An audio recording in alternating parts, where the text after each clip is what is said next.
Kelas mengaji kanak-kanak di Kemunting dan Taiping. Konsep mengaji ini adalah seorang demi seorang, one to one, mengaji depan ustazah. Ustazah perbetulkan time tu juga. Bila itu? Isnin hingga Jumaat. Jam berapa? 8 malam hingga 10 malam. Bukan bermakna 2 jam perlu menghadap depan ustazah, tetapi mengaji dalam 7 hingga 10 minit. Kemudian boleh balik. Lokasinya kita ada 3 location. 2 di Kemunting, 1 di Taiping. Cawangan yang pertama di Kemunting. Ini di Sakan Kemunting. Betul-betul di belakang Sakan Kemunting. Kita pusing. Di belakangnya.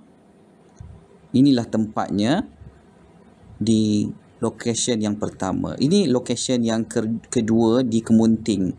Ini rakan muda. Terus akan jumpa selepas itu taman. Okey, terus. Okey, jumpa simpang ini. Ambil belah kanan. Dia ada signboard Tadika Tahfiz Ibn Sina warna hijau ini. Baik. Ambil belah kiri. Nampak signboard. Arah pandu belah kiri. Ambil belah kiri. Ini belah kanan pula. Simpang ini belah kanan, sebelah dia ada padang. Okey, belah kiri. Okey, terus jadi ini bangunan hijau ni adalah ini cawangan yang kedua.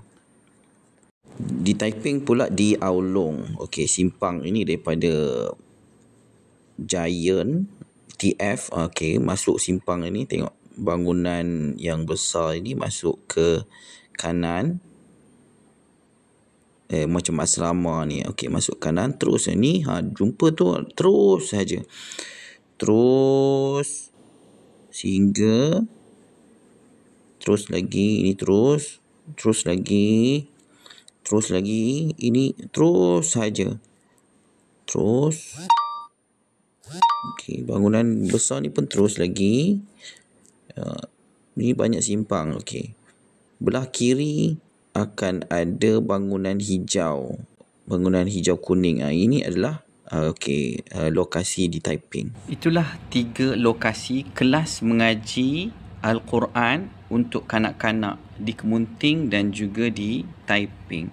Jika ingin keterangan lanjut, boleh klik link WhatsApp yang kami sediakan.